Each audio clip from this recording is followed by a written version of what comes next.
Hello and welcome to this We Did It Health broadcast. At We Did It Health, we're working to create a healthy, happy, vegan, and plant-based world. We're doing that through building community and offering resources such as today's discussion to help you create relationships where you'll plant seeds of hopeful curiosity in others when they ask about a vegan or plant-based lifestyle. So be sure to subscribe to our YouTube channel.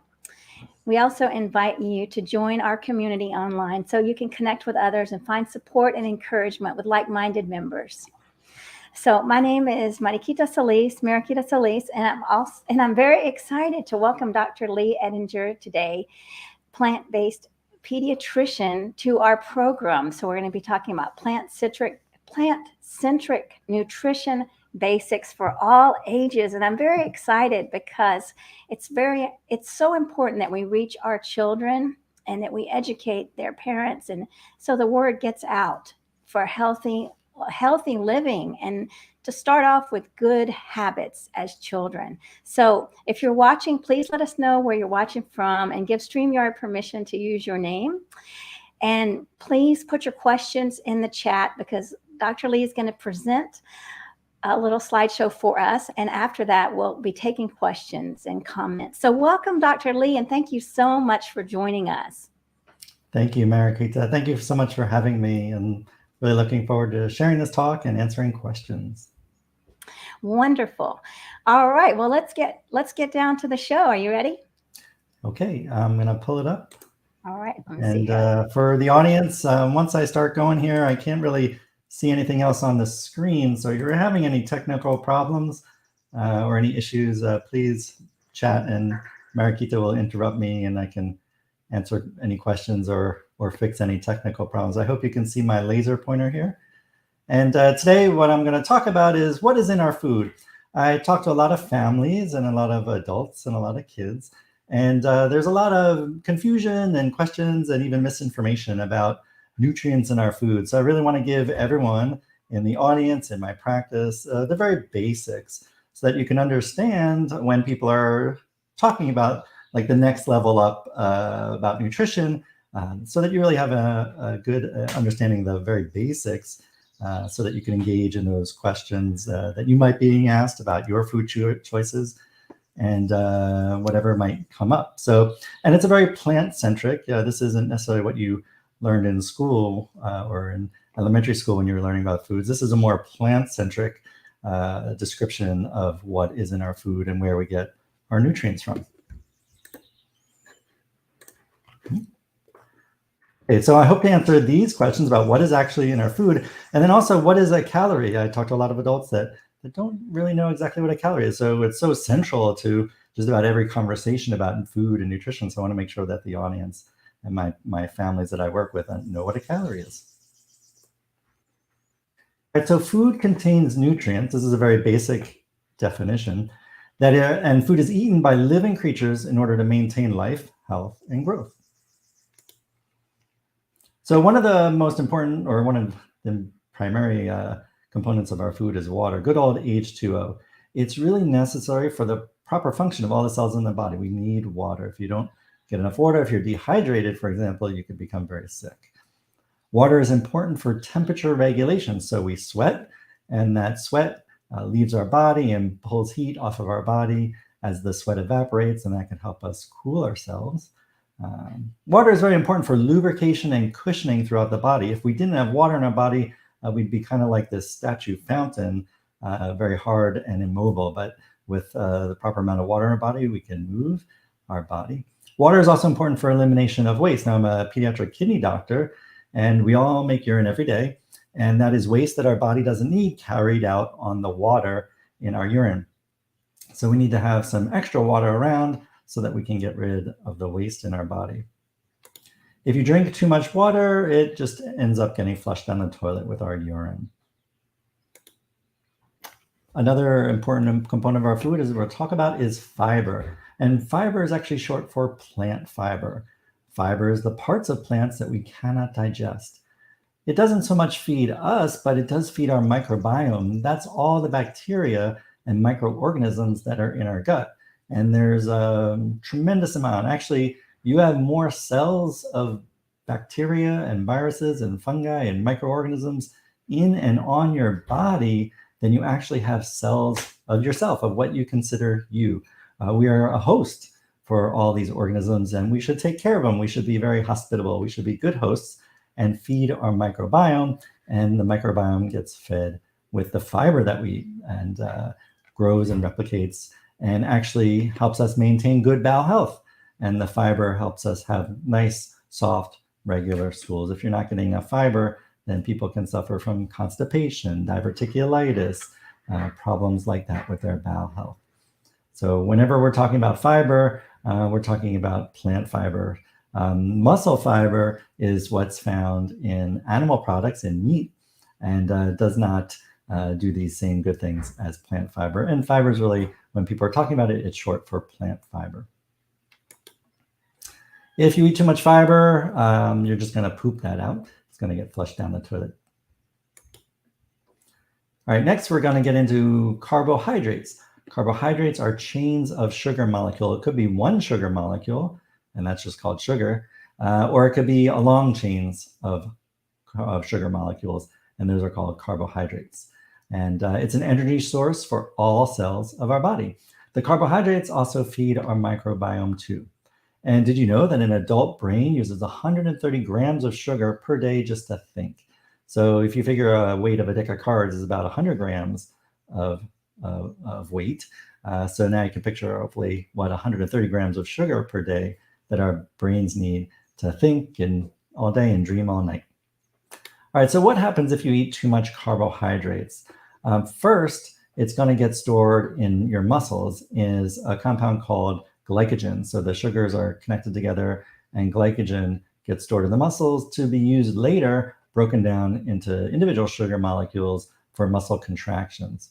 If you eat too much carbohydrates, that glycogen can also get stored in the liver, again, to be used and distributed by the liver later for when energy is needed, perhaps like when you're sleeping and not eating. And then if you really overdo it on the carbohydrates, some of that is going to get converted into fat molecules, which will get stored in the fat cells in your body, again, to be broken down and used later for energy. Let's talk about protein. Some people think that this is the most important nutrient, but it's not. They're all equally important and all have their important roles. Now, it's interesting. Protein is built of chains of amino acids, and amino acids have nitrogen. We only get nitrogen on the protein that we eat that's made up of amino acids, and we need nitrogen. So we need amino acids. Now, there's nitrogen all over the place. It's all over in our air and in the soil. But the only way it really can get into our food supply is by bacteria in the soil called nitrogen-fixing bacteria. They take the nitrogen from the air and from the soil and put it into a form that the plant's roots can absorb and that the plant can use.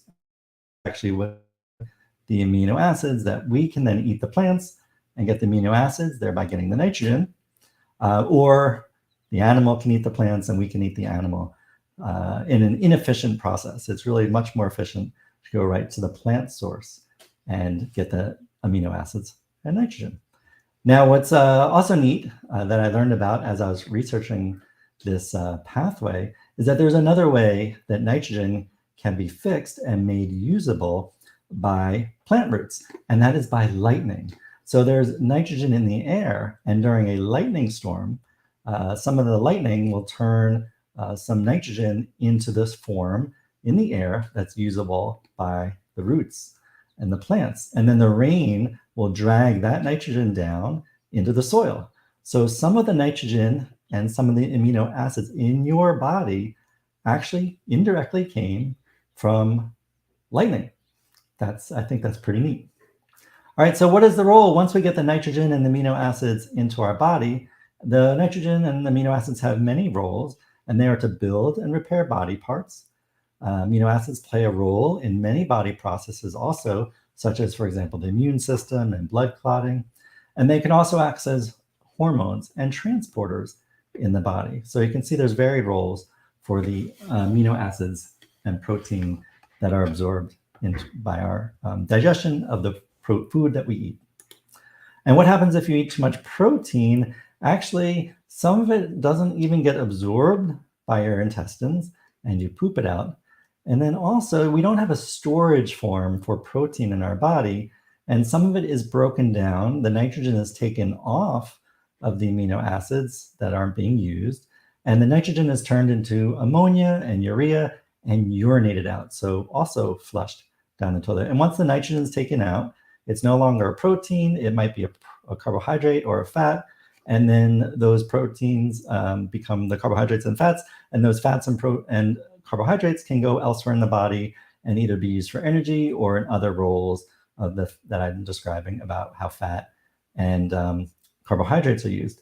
So in general, it's kind of surprising all these people that are going out of their way to get so much more protein in their body. Most of it is probably not being absorbed or being metabolized down when not being used. There's no storage form, and it might just end up as fat and carbohydrate anyway, which depending on your school of thought, people might be avoiding the fat or carbohydrate anyway, but they're getting it in all the extra protein that they're eating.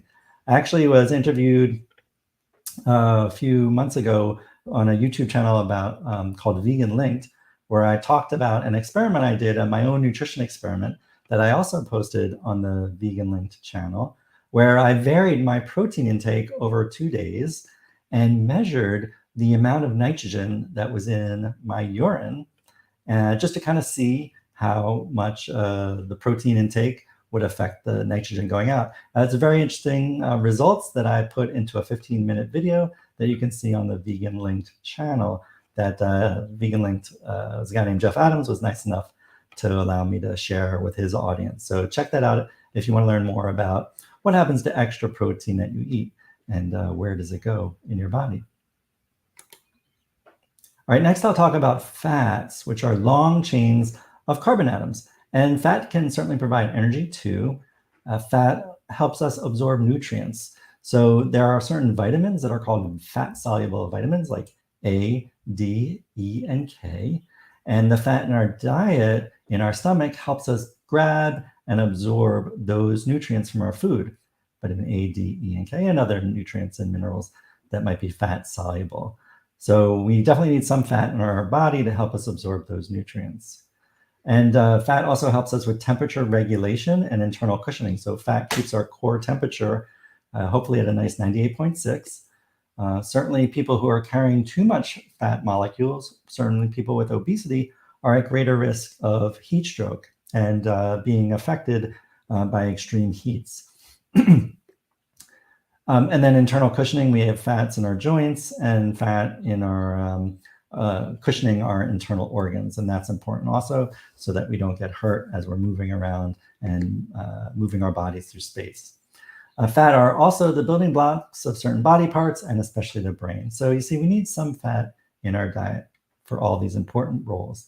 And what happens if you eat too much fat? Now you notice it goes to the same 3 organs, but in a little different order, in that if you eat too much fat, it will first be stored in fat cells, again, to be used later for energy, hopefully. If you eat too much fat, the fat will go into your muscles. And so that is called intramyocellular lipids. So fat droplets that are in the muscles, and the muscle can use the fat for energy, but this is the cause of insulin resistance. And it kind of makes sense. If the muscle is using fat for energy, for contraction and for moving, then it doesn't need to use the sugar. So there's signals within the muscle cells that say, I'm working on the fat here. I'm using these fat droplets in my muscle cell. I don't need that sugar molecule that's passing by in the bloodstream, so I'm going to be insulin resistant. Insulin is the key that unlocks the door that opens up a way for sugar to move into the muscle cell. But the fat in the muscle is used for energy, so the the muscle cell doesn't need the sugar. So it says, let's let that sugar molecule pass to the next muscle cell that's down the line. Maybe that muscle cell can use the sugar. But what happens is if too many muscle cells are filled with fat and they're all churning away using fat for energy, then that circulating sugar just keeps going round and round and builds up. And that is when the doctor will diagnose diabetes, when there's too much sugar in the bloodstream. So this is what happens if you're eating too much fat, and you can get diagnosed with insulin resistance. And then if you're still eating too much fat and you get lipid droplets, fat molecules in the liver, that can become what's called non-alcoholic fatty liver disease. And that can cause a form of hepatitis, which is irritation and inflammation in the liver. And this is becoming a rapidly worldwide increasing reason why people are needing liver transplants, is because of too much fat in the liver, damaging the liver. So this is what happens if you eat too much fat. It can cause diabetes, it can cause type 2 diabetes, insulin resistance, and it can cause liver failure, along with obesity. Next, let's talk about vitamins. Nearly all the vitamins that we need are made by plants, absorbing energy from the sun or nutrients from the ground. And that's how they enter the food supply, through plants. And then again, people who are eating animals or animal products are getting the vitamins that the animal ate from the plants. The animal cannot make the vitamins. Vitamins act in all roles and bodily functions, and they're really needed for normal cell function, growth, and development. So what happens if you eat too much vitamins? A lot of them are what are called water soluble, which means they kind of sit in the water, the aqueous solutions in our body. And if you get too much of them, they go out with the water that we pee out. But some are the fat soluble, as I described, like vitamin A, D, E, and K, and they can get stored in the fat cells in our body. However, it's not necessarily a good form of storage, because it's hard to take out those vitamins from the fat cells once they're deposited in them. It's like going to the bank and depositing money, but not being able to make out a withdrawal. So for example, vitamin D is a fat soluble vitamin and can be stored in the fat cells of somebody. And so you would think, oh, maybe someone with obesity would not develop a vitamin D deficiency because they have so much vitamin D being stored in their extra fat cells. But they can't make the withdrawal, they can't take the vitamin D out. So even people with obesity who might have stored a lot of vitamin D can still become vitamin D deficient. And in this part of the world, especially in the winter, we still see a lot of people becoming vitamin D deficient, even though they might have a lot of vitamin D in their body. It's in their fat cells and not where it should be, where it's usable. So that is why people are still encouraged to take vitamin D supplements, especially in the winter. So if you still overdo it on some vitamins, like vitamin A, for example, they can become even toxic to a person. There are certain toxicities for some vitamins. It's really hard to do that just eating plant-based, unless you have a very restrictive diet. Even that, I think, would be very difficult. But certainly there are people who are overdosing on vitamins. And in my time working in pediatric ERs, we would often get some family bringing a child in who got into the gummy vitamins and thought they were candy, for example, and ate too many, and we'd have to evaluate if they were getting toxic from this or that vitamin. So that's the danger of too many vitamins. Minerals are a little different. Minerals are salts, metals, and trace elements that are found in the ground, things like calcium, iron, potassium. These are absorbed by plants from the soil and water. And again, that's how they enter the food supply. We need to eat the plants to get the minerals, or for those who eat the animals and animal products, they're just getting the minerals that the animal ate from the plants. Again, like vitamins, they act in all roles in our bodily functions needed for normal function, growth, and development. A lot of minerals just get urinated out and flushed down the toilet if we overdo it. This is my symbol for a bank. It's a little easier compared to vitamins to store and access minerals in our body. If there are too many minerals eaten, they can be stored for later when perhaps not enough minerals are being eaten. And then there are situations where even minerals can be toxic, and even minerals just eaten not as supplements, but even eaten in a well-balanced plant-based diet, especially if there are diseases. For example, someone with kidney disease has to be careful with the potassium that they're eating. And if they're eating plant-based diet with kidney disease, for example, they can get into dangers with too much potassium. People with certain liver diseases can develop problems from eating too much iron, even a standard American diet amount of iron or plant-based diet amount of iron. So minerals are a little different in that you can overeat them and get into danger, especially if you have a disease that's predisposing you to those kind of problems. I'll take a few minutes to talk about salt, which is a mineral, sodium chloride, that is kind of different in that salt, interestingly, is a problem for a lot of people, that salt is minimally absorbed by plants from the soil. They really don't need it, and so they don't get much salt into them from the soil.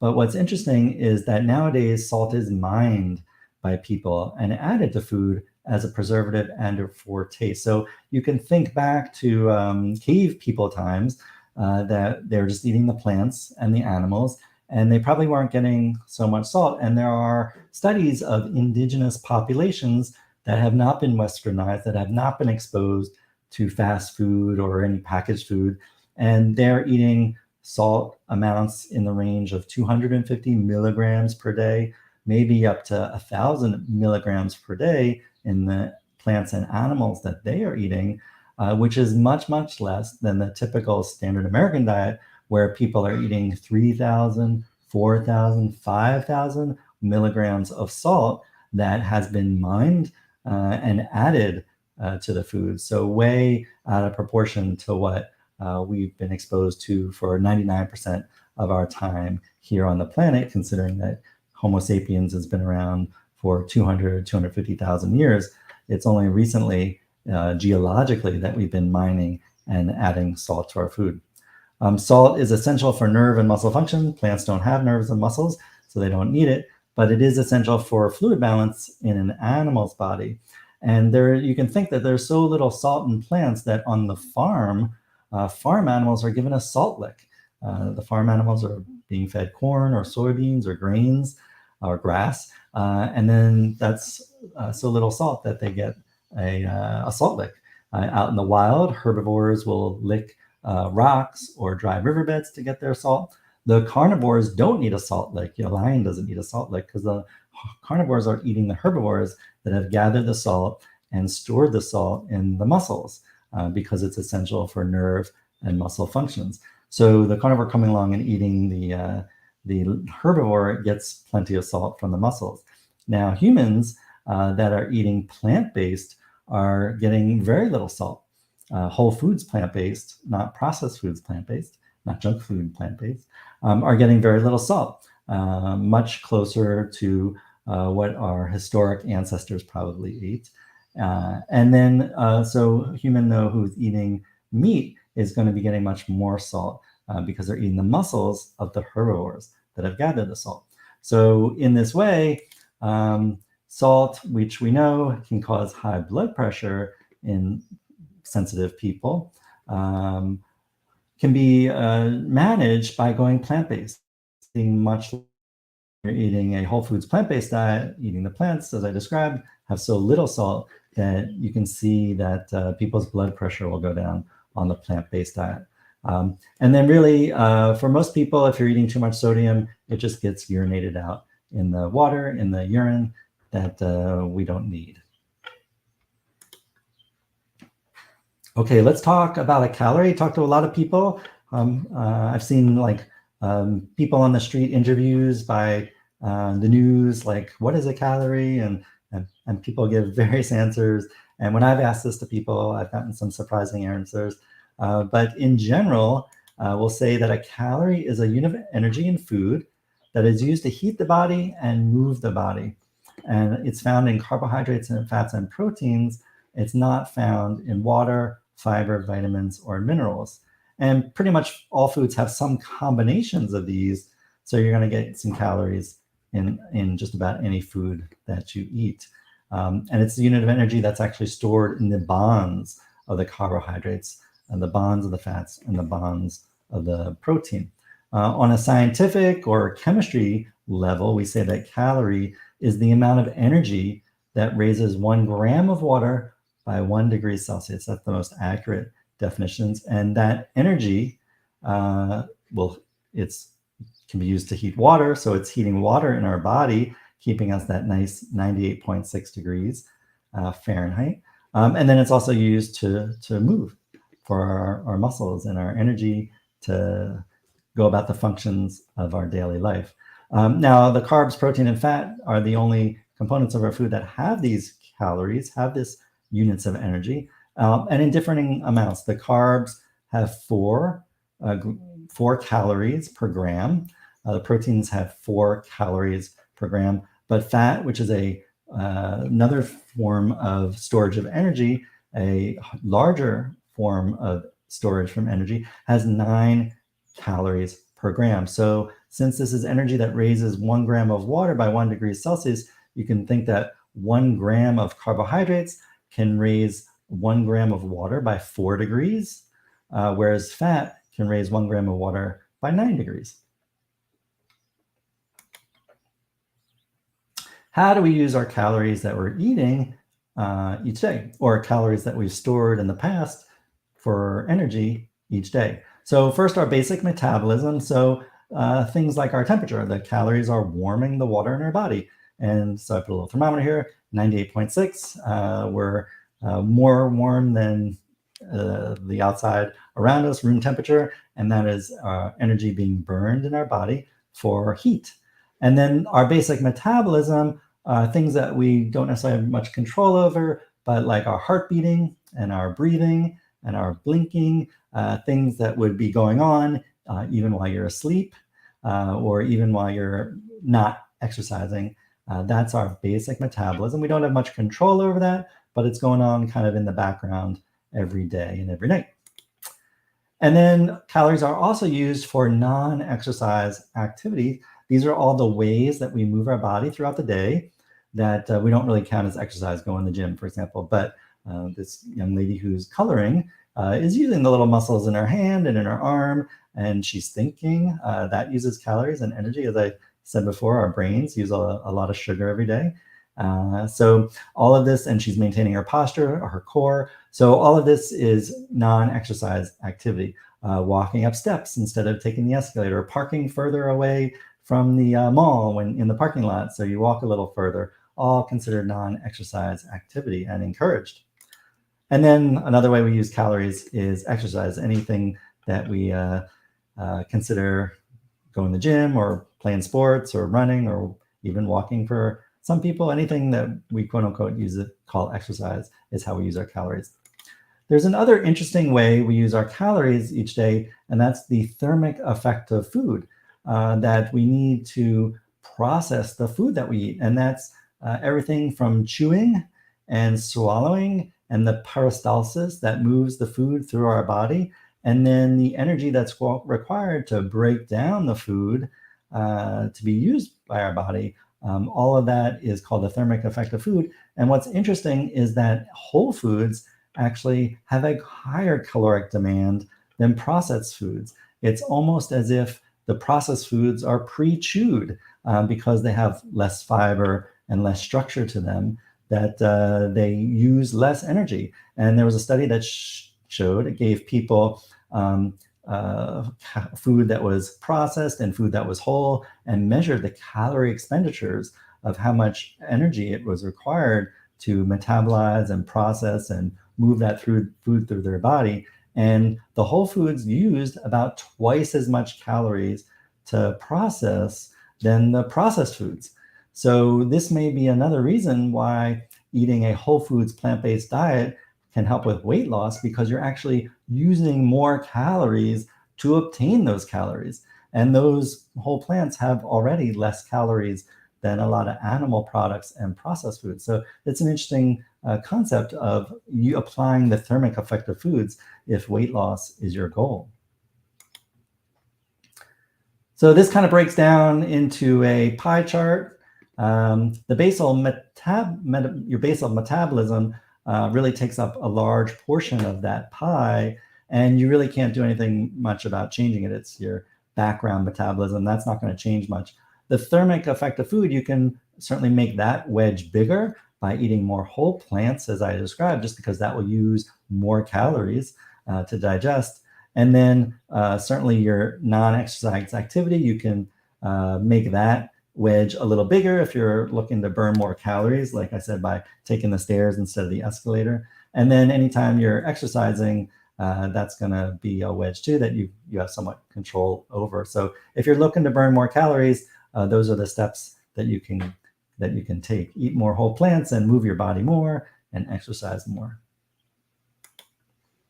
So what happens when fat is burned? Again, I ask adults, I ask families that I'm working with what might be going on, and I get some pretty interesting answers about that when fat is burned. So I'm going to go over that. It's actually pretty interesting. So fat is combined in our bodies with the oxygen that we breathe in. And what is made is water, carbon dioxide that we breathe out. And as the bonds in the fat are broken, that's where we get the energy. So this is the process. And it turns out that, let's say you have 2.2 pounds of fat mixes with 6.4 pounds of oxygen, and that gives you 2.4 pounds of water, 6.2 pounds of carbon dioxide, and 9,000 calories. So you can say, let me think about burning, if you could burn 2.2 pounds of fat in an instant, that would give you 9,000 calories in an instant. Remember that calories can be used for heat and energy. So if you could burn that fat in an instant, you could raise your temperature by 9,000 degrees Celsius, which would be a pretty neat trick. But that's not what happens. Let's say you're going to take about 2 weeks to burn 2 pounds of fat, and all the oxygen that you breathe in over that 2 weeks, you're going to make 2.4 pounds of water. What happens to the water? Well, you're sweating it out as you're exercising, or you're peeing it out as you're urinating, or hey, we all need some water molecules around our body. That some of those water molecules might stick around in your body for another few decades before being peed or sweated out or even breathed out in water vapor in our breath. The 6.2 pounds of carbon dioxide, we'll get rid of that pretty quickly as we're breathing in the oxygen and breathing out the carbon dioxide. And then what's going to happen to that 9,000 calories over, say, the 2 weeks you're going to take to burn off that fat? Well, it'll be heating your body. It'll be used in exercise and used maybe for some more non-exercise activity, or it'll go to your basal metabolic rate.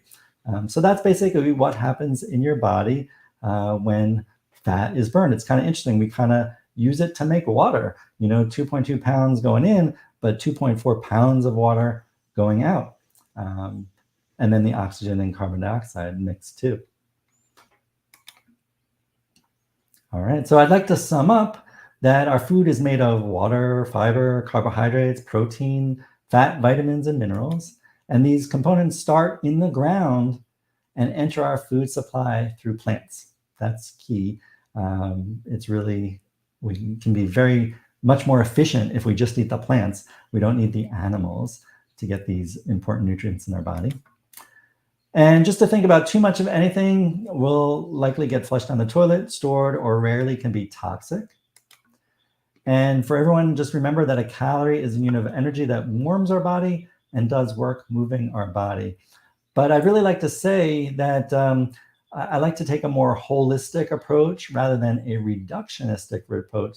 A reductionistic approach says maybe looking at this orchestra like, oh, we need to make the violinist better. We need more violin. This orchestra will be so much better if we just make this violin the key and focus everything on the violin. And I feel like that's how some people kind of can get with nutrition. Let's focus on the protein, or let's focus on the carbohydrates, or this or that vitamin. No, music all works together. It's an orchestra, it's a concert, it's all the sounds working together that might make you want to get up and dance or appreciate the music however you feel best. And likely our food, all the components of our food are working together. And when the food working together gets done right and properly, then our bodies are going to want to get up and dance. Their bodies are going to want to move. We're going to be so inspired and energized to do whatever we want to do. So rather than thinking about this or that individual instrument or this or that individual ingredient. Let's work on thinking about like whole plants as likely giving us everything that we need in order to maximize our energy and our health. All right, thanks for your attention. You can contact me at my email, Dr. Herbivore. I go by Dr. Herbivore because I'm trying to get families to eat more plant-based, more plant-strong, to eat more like herbivores. You can check out my website at drherbivore.com. I actually have a telemedicine, a telehealth practice in New York and New Jersey for families who want to learn how to eat plant-based properly, especially families that are struggling with obesity. I like to help families that are struggling with obesity by applying the plant-based diet. And then for families that are outside of New York and New Jersey, I also offer e-courses. So you can go to my website and check out my e-courses. These slides are actually pulled from one of my e-course lessons. There are e-courses about various topics that if you like this content, you can learn more from me in various e-courses available on my Dr. Herbivore website. So thank you very much, Mariquita. I'm gonna pause the slideshow and turn it over to you if any questions have come through. All right. Thanks so much for that. That was very informative. And we have a really nice comment from Philip who says, well, that you were talking about what a calorie actually is and does. It's rarely discussed. And yes, because calories are something that I don't even know what that is. So thank you for that clarification. It's very abstract. We can't see them. Everyone's focused on them. Everyone's looking at the package labels and calories in, calories out. Everyone's thinking about them. But when you look at your plate, you can't really see them. So yeah, it's very abstract. So I hope I clarified that for people listening. Wonderful. Yes. And then we got another comment. Actually, this is my brother, Mo. Good info and interesting. And he also had a question here. How can I influence the younger generation like my nephews to switch to healthier eating? They live on sodas, chips, and meat. Yes, this is the big challenge. It depends on their age. So when my family went plant-based, my 3 kids were in elementary school, and it took them 2 weeks to notice that the milk had changed at the table, the milk carton. They're like, wait, this isn't the same. It wasn't dairy milk anymore. It was a plant-based milk. So they kind of went with the flow as we improved our family's diet. But yeah, the older kids, the teenagers, especially if they have their own car, if they have their own job, if they have their own money, and they're out doing their own thing, that can be more of a challenge. So actually, in one of the e-courses I offer is how to make the plant-based switch for your family. And I offer a lot of strategies and suggestions and what's worked for other families in how to help your family go plant-based. So there's lots of strategies and tips and tricks. I think I'll just say that one of the best ways is leading by example, is showing the younger generation how energized and how healthy that we can be eating as adults, eating plant-based, and hopefully that will attract them and interest them and inspire them to join along, especially if they're seeing other adults that are battling various lifestyle-related issues, health issues. So leading by example certainly helps. Not eating this and the meat in front of them, but trying to eat and demonstrate a good, healthy plant-based diet. But if you're looking for more strategies that might inspire the young ones in your life, then I suggest checking out my e-course. I have a bunch. Yeah. Thank you. Definitely. We got another sweet comment from Claudia. Hi, my precious friends. God bless. Thanks for watching us. Yeah, this is so important. We have the younger generation. And so what has happened in these recent years with children's health that wasn't a big issue, let's say in the past 20 years, or what can you talk to us about that, Dr. Leigh? Well, when I went to medical school in the 90s, type 2 diabetes was called adult onset diabetes because it was thought to occur to adults after decades leading up to the diagnosis of diabetes. But now as a pediatrician, it's no longer called adult onset diabetes. It's called type 2 diabetes simply because kids are getting it. Teenagers, 10-year-olds, 8-year-olds are getting it. And it's because of the poor standard American diet and some genetic predisposition, certainly. But yeah, seeing a lot of that. The obesity epidemic has affected kids, and so much so that the American Academy of Pediatrics in January issued new pediatric clinical practice guidelines, CPGs they're called. And these are instructions to general pediatricians that come out about various important topics over the years, and they get updated, and they are considered the standard of care. So in the past, the American Academy of Pediatrics had a watch and wait stance on pediatric obesity. But in this January, the new clinical practice guidelines about pediatric obesity said watch and waiting is no longer recommended. It's time for intervention. It's time for more intensive dietary and lifestyle discussions. It's time for anti-obesity medicine, and for some kids, even bariatric surgery for the teenagers. So the American Academy of Pediatrics taking a much more aggressive stance on pediatric obesity. The kids are not likely to outgrow it, studies have shown, and so it's time to intervene. And that caused quite a, I wouldn't say backlash, but a lot of concern. Like, how did we get here? Are we going to cause eating disorders? It's been opened up a lot of discussions about pediatric obesity, which is here to stay, unfortunately. And we need to help these kids, because these obesity is going to follow with them through adulthood. And obesity itself is considered a disease, and then it also increases the risk of 200 other diseases, from gallstones to sleep apnea to various cancers to infertility. So unfortunately, we got to help the younger generation, because life expectancy is starting to go down in this country because of issues like that. So this is the state of our nation's, the health of the children of our nation, and it's very concerning. Gosh, did you say that obesity? What did you say about the 200? Oh, it's been linked as a potential cause of 200 other diseases, heart disease, diabetes. The list goes on. Just about like joint problems, arthritis. Just like I've seen slides of the human body, and it, like every organ seems to be affected by obesity. Fertility is affected, things And like the back. that. What about back problems? Back problem. Yeah, I've seen young kids with back problems. They're trying to grow, and a person with obesity walks differently. They have to balance. Their gait has to be wider to balance the girth.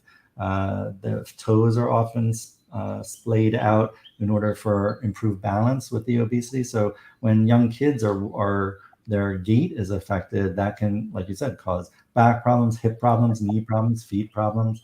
So this is what we're starting to see in kids.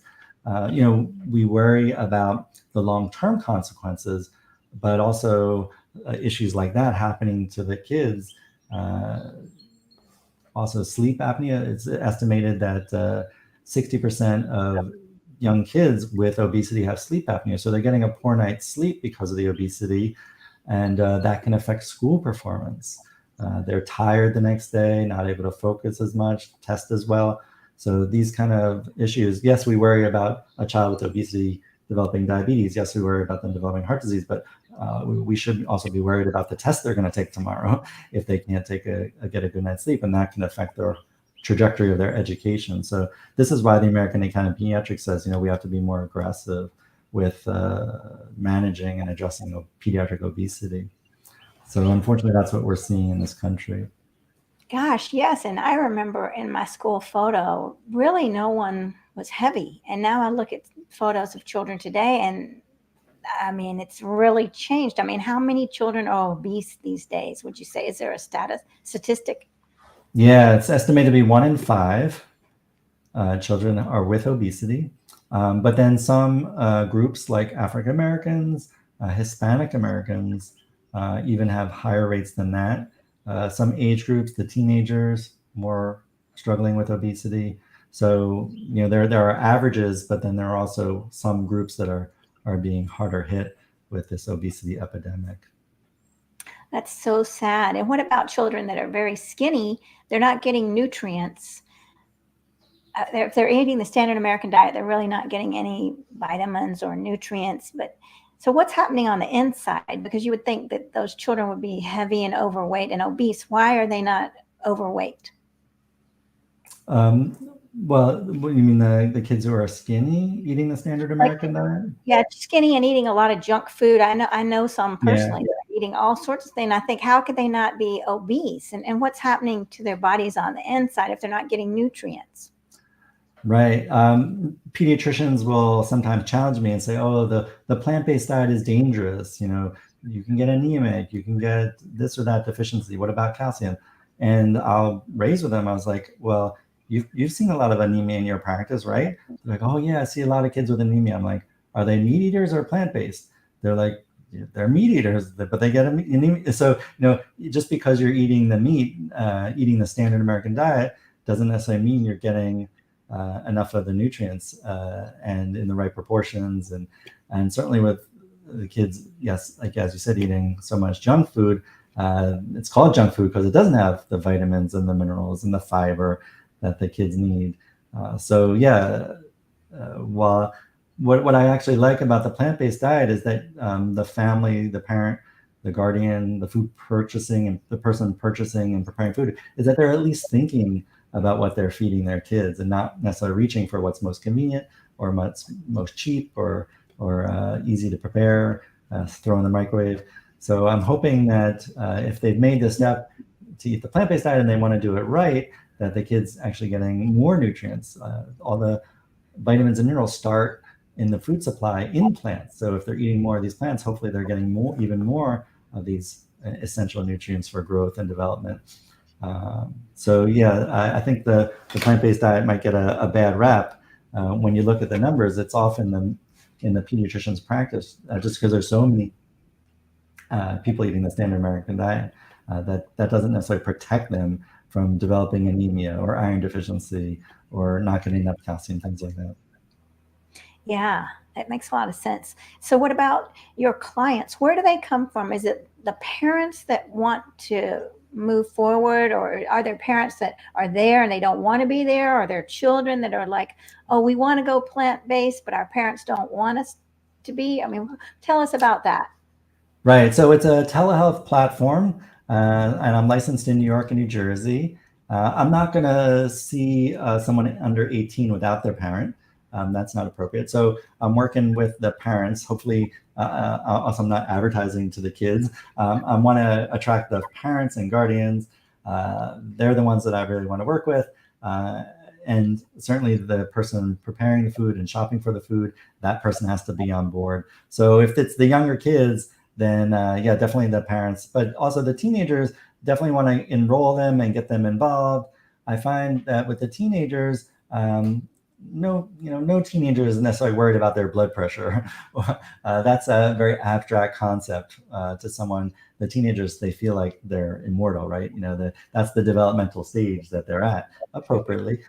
So rather than talk about blood pressure, cardiovascular disease, or diabetes, what I really want to talk to the teenagers is what they're interested in, whether it's music or sports or movies or something like that, because I hope that I can pull in and find someone who's plant-based in their sphere, an influencer or an actor or a musician or someone who they can relate to, who's plant-based, and that can help motivate them and kind of give them a more desire to do it for those kind of reasons. The teenagers are very concerned about the environment.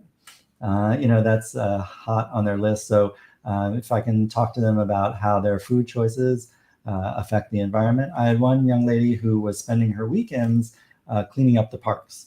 And I'm like, well, that's great that you're acting locally. Let's talk about how your food choices can impact the global environment and reduce waste, reduce the carbon footprint, things like that a plant-based diet has been shown to do. So I really want to try to connect and relate with the teenagers on their level. I recommend documentaries. So a young athlete, I'll have watch the Game Changers movie, things like that. So, but the parents will enjoy or learn a lot from What the Health. So it's nice to have these documentaries out there that can at least, especially if someone's coming at it completely ignorant or plant curious, not knowing much about it, that's a good way to get them started and get them on board with this way of eating. Yes, and I do love those documentaries. They're very, very informative. So tell me about casein. Is that a protein? And can you tell me about dairy and casein and inflammation and pain, and how is that all related? Oh, I don't know about casein and pain. I think, Dr. Campbell, T. Colin Campbell, and the China study. I think he wrote about casein. But yeah, casein is in dairy products. I don't know these exact. Oh, I'm getting some weird stuff on my. I don't know about these exact mechanisms, but I know that like casomorphin is related to casein and is a kind of narcotics that's in the dairy products that can make the dairy products from animals taste so good and be so enjoyable. And it's really supposed to make the baby cow want to nurse more and grow from 40 pounds up to 400 pounds. But casein, I'm not an expert on casein. I feel like I've read that it's associated with some cancers even that, don't know what more to say about casein. No, that's good. That's really good to know. I mean, that casein is very addictive, and that's very important. And how do they break these addictions? Children and adults that are so addicted to, like, cheese is very addictive, and the dairy is so addictive. I just think about whipped cream and like, oh my gosh, how whipped cream would call me and things like that. And so, how do we break these addictions to this dairy? These dairy products that are hurting us so much and causing inflammation. Right. Yes, I do know that dairy products have been associated with inflammation. I've seen studies reducing dairy products will improve asthma, will improve skin, will improve various illnesses for sure. But yeah, it's more the myth of moderation also with these food products. And if someone's addicted to cigarettes or alcohol, you wouldn't say, oh, just smoke 1 pack a day or a half pack a day or just drink on the weekends. It's when things have addictive properties in our brains, it's best to be more extreme and disciplined to not have them in your life at all. In a way, it can be easier to not have this constant discussion with ourselves when we're trying to practice moderation. So it's like, oh, I had a healthy lunch, I had a healthy dinner, I can have this dessert now. That practicing moderation is so vague that it's always a negotiation with ourselves. Whereas if you're going to be disciplined and say, oh, I'm just not going to eat this or that dairy product, for example, then there's no longer an argument, there's no longer an internal dialogue. That food product, that dairy, just doesn't exist in our world anymore, so that there just doesn't have to be a discussion, and it can be even easier. People describe a sense of relief. It's like, oh, when I get to the checkout counter at the supermarket and there are all those chocolates, they're there because people, the supermarket knows that people have what's called decision fatigue, and that, oh, I made healthy decisions all throughout the supermarket. I'm finally at the checking counter. I can reward myself with the candy bar because I did so well making all those healthy decisions. But if you look at those candy bars and say, oh, they all are milk chocolate and I don't eat milk, then chocolate bars that whole shelf appears empty in a way. They're not a choice. They're not. There's no decision fatigue that's going to lead you to purchase those chocolate bars. They just cease to exist in the world. So in a way, while in some ways eating plant-based or eating dairy-free or doing something like that can sound so extreme, in a way it can be less restrictive because you don't feel like you're constantly having to restrict yourself. As you're practicing moderation, you can feel relief that you don't have to think about that issue anymore. Yeah, that can be a big challenge. So what is your family like for desserts and healthy desserts? Do you eat a lot of fruit? What would you suggest to families that are struggling in that area? Well, thankfully, my family's very healthy. My wife and 3 kids. We don't have obesity. We don't have any chronic diseases. So we are a little looser we're plant-based. My one daughter is a vegetarian. My son is a vegetarian at home and eats meat when he's out with his friends. But yeah, we have pretty much plant-based versions of the usual desserts around the house for plant-based chocolates. My one vegetarian daughter during the pandemic, she took up baking plant-based desserts. So we have those. So yeah, we'll eat the plant-based desserts. Certainly if any of us had a chronic disease, if any of us had obesity, then I would hope that we would take steps to eat not so much of that stuff. But in the meantime, we found a good situation for ourselves where, yes, it seems to work for us and keep us healthy and keep us energized. And yeah, I hope that's not a like do as I say and not as I do kind of situation. But oftentimes people ask me in interviews or podcasts like, oh, what do you eat? But we all have our own stories, we all have our own journeys, and I'm 51 years old. I'm healthy. I don't take any medicine. I just got some great labs back when I saw my primary care doctor. So what I'm eating is working for me. So it might not be right for what's working for you. Certainly someone struggling with obesity or working with chronic diseases would eat differently than I would, and I support that. So. Wonderful. Yeah. And this has been very, very informative. Tell us again where we can get a hold of you and your final comments, Dr. Leigh. drherbivore.com. So doctor all spelled out, herbivore all spelled out, drherbivore.com. So if you're in New York and New Jersey and want to work with me, there's a link. You can make an appointment for a free 15-minute phone consultation. I'll see if we can work together, if we can fit. My programs have me with telehealth visits if we need blood tests and urine tests to discuss. I have a plant-based chef that will come and work with you if you're new to plant-based or want to learn some new recipes or new cooking skills. So she'll get online with you kitchen to kitchen to help you in your plant-based cooking journey. I have a youth fitness expert, which will work with the young kids on strength or conditioning or flexibility or even meditation. And then the eCourses, which are for sale worldwide, I guess, those are an important part of my programs so that as we're working on various issues, there's home lessons to be done through the eCourses. So yeah, I do genetic testing for obesity also. There are a simple cheek swab can look at your DNA and find out within a few weeks if you have one of the known 79 genetic causes of childhood obesity. So that would be sometimes reassuring to a family, like, oh, we don't know why Junior is gaining weight so rapidly, and it turns out he's got this genetic condition that predisposes him. So we can get care if that is a situation for someone with a genetic disorder.